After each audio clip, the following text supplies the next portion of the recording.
संपत्ति है या राष्ट्र विरोधी और संविधान विरोधी जो है फतवा है। ये देश को नुकसान पहुंचाना, देश की तरक्की को, राष्ट्र की तरक्की को नुकसान पहुंचाना, इसके अलावा कुछ नहीं। भारत पर हमला करने वाला गाजी कहलाएगा।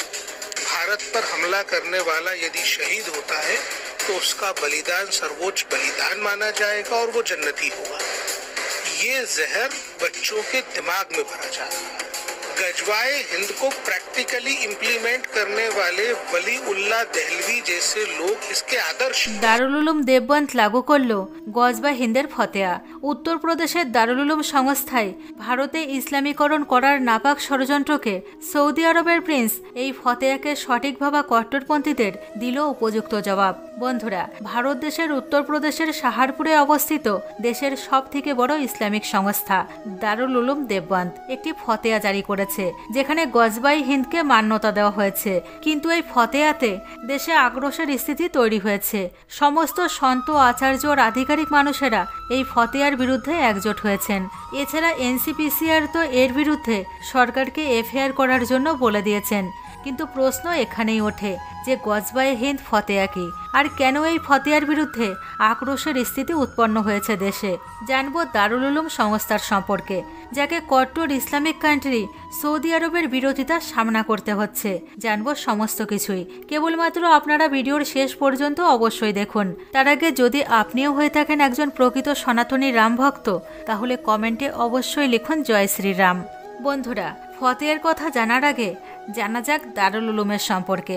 দারুল উলুম ভারতের সাহারপুর জেলার কসবে দেববন্দে অবস্থিত একটি ইসলামিক মাদ্রাসা, যার মূল উদ্দেশ্য হল মুসলিম সমাজের পরিবর্তন আর উত্থান করা। দারুল উলুম দেববন্দের স্থাপনা 1857-তে হয়েছিল, যার মুখ্য উদ্দেশ্য ভারতের মুসলমানদের ইসলামিক শিক্ষা প্রদান করা। কিন্তু এখন তো মনে হচ্ছে এটি তার লক্ষ্যের বিপরীতে কাজ করছে। কিন্তু দারুল উলুম দেববন্দ এখন কেন চর্চায় এসেছে? গজবাই হিন্দে কেন 86 গদ্দারের মোহর লাগানো হয়েছে?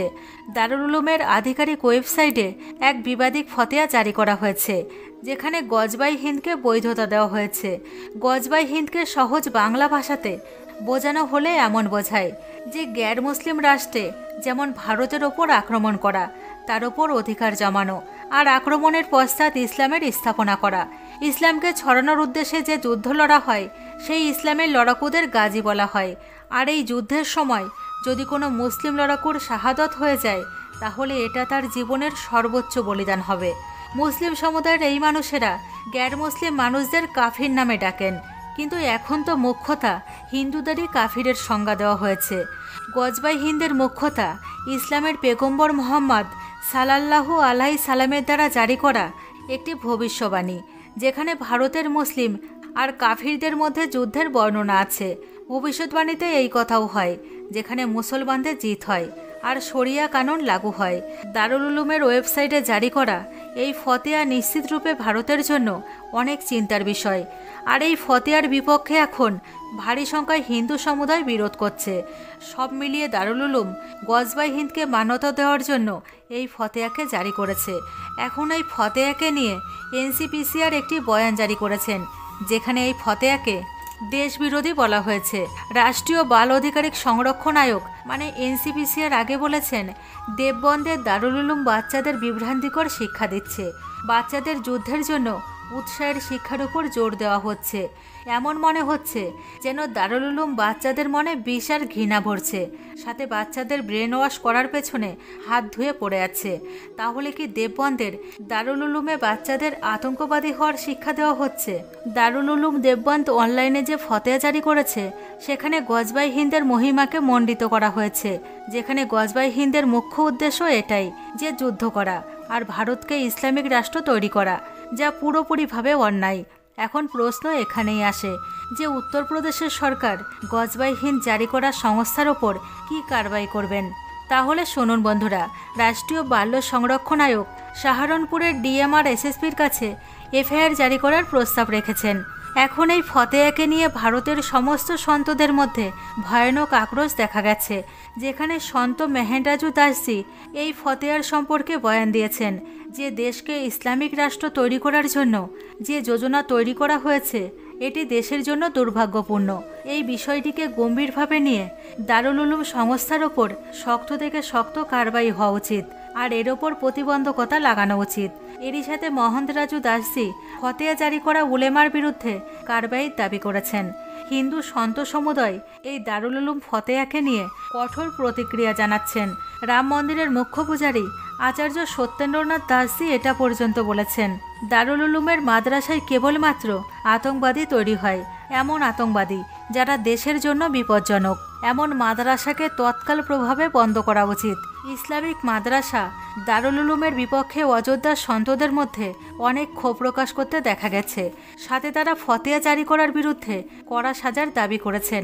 বিশ্ব হিন্দু পরিষদের শরৎ শর্মা এই ফতেয়ার সম্পর্কে বলেন, যেখানে বহু সংখ্যক হিন্দু একত্রিত হয়েও কখনো এমন ফতেয়ার কথা বলে না যে তারা দাঙ্গা করবে, জবরদস্তি তাদের ধর্মে অন্য ধর্মের মানুষদের ধর্মান্তর করবে। কিন্তু মুসলিম সমুদায়ের দ্বারা মাঝে মাঝেই এই যে ফতেয়া জারি করা হয়, এই ফতেয়া ভারত রাষ্ট্রের জন্য অত্যন্ত ক্ষতিকারক প্রমাণিত হয়। দারুল উলুম দেবগ্রন্থের অনুসারে কোনো এক ব্যক্তি গজবাই হিন্দের সম্পর্কে তাদের কাছে অনলাইনে প্রশ্ন করেন, আর তার উত্তরেই দারুল উলুম এই কথা বলেছে। আর তাদের এই কথাই এখন দারুল উলুম দেবগ্রন্থ চারিদিক থেকে ঘেরা নজরের সামনে আসছে। কেবলমাত্র হিন্দু সন্ত সমাজই নয়, বরং কিছু মুসলিম সমুদায়ের মানুষেরাও এই ফতেয়ার বিপক্ষে দাঁড়িয়েছেন। দারুল উলুমের এই ফতেয়ার বিপক্ষে দেশভর একটি বিতর্ক আর বিবাদ শুরু হয়েছে। দেশের রাজধানী দিল্লিতেও এই ফতেয়ার বিপক্ষে আন্দোলন চলছে, যেখানে দারুল উলুম দেববন্ধের ওপর কঠোর থেকে কঠোর সাজার দাবি করা হচ্ছে। আর এই আন্দোলনের মোর্চা নেতা জয় ভগবান গোয়েল বলেন, দারুল উলুমের দেববন্ধে জিহাদি আর আতঙ্কবাদীদের দ্বারা ভারতকে 2047 পর্যন্ত গজবাই হিন্দ করার ষড়যন্ত্র করা হচ্ছে। যদি এই ষড়যন্ত্রকারী আতঙ্কী আমাদের দেশের পুলিশ কর্মীদের হাতে মারা যায়, তাহলে তারা শহীদের তকমা পাবে। আর যদি আতঙ্কবাদীদের শহীদ বলা হয়, তাহলে আমাদের দেশের বীর জওয়ান শহীদদের জন্য অপমান হবে। একদিকে ভারতের সনাতনের পরাক্রম দেখুন, যেখানে এক মুসলিম বাহুল্য দেশে হিন্দু মন্দিরের নির্মাণ হয়েছে, আর যার উদ্ঘাটন স্বয়ং নরেন্দ্র মোদী করেছেন। ইটালির রাম মন্দিরও দ্রুতভাবে ভক্তদের জন্য খুলে দেওয়া হবে। আর এই সমস্ত কিছু মিলিয়ে দেশ বিকাশ থেকে বিকশিত হচ্ছে, আর বিশ্বগুরু হওয়ার পথে অগ্রসর হয়েছে। আর অন্যদিকে এই মৌলবীরা ভারত দেশে থেকে ভারতের ওপরই আক্রমণের কথা বলছে, আর তাদের এই নাপাক উদ্দেশ্যে মরা আতঙ্কবাদী আর জিহাদিদের শহীদের উপাধি দিতে চাইছে। তাহলে এটা কোথাকার কানুন? আমরা কোন দেশে আছি? আর আমরা এই মৌলবীদের অত্যাচার আর কতদিন সহ্য করব?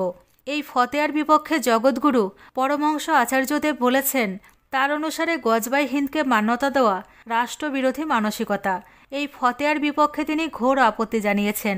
সাথে তিনি বলেন এটি সংবিধান বিরোধী আর রাষ্ট্রবিরোধী ফতেয়া।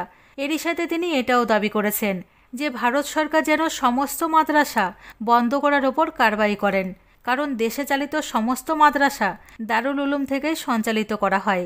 তাহলে বন্ধুরা, আজকের ভিডিও সম্পর্কে আপনাদের মতামত কী? সাথেই আতঙ্কবাদীদের পালন পোষণ করা দারুল উলুম মাদ্রাসার সম্পর্কে আপনারা কি বলতে চান? ভিডিও ভালো লাগলে অবশ্যই চ্যানেলটিকে সাবস্ক্রাইব করবেন, সাথে ভিডিও লাইক কমেন্ট শেয়ার করবেন। ধন্যবাদ।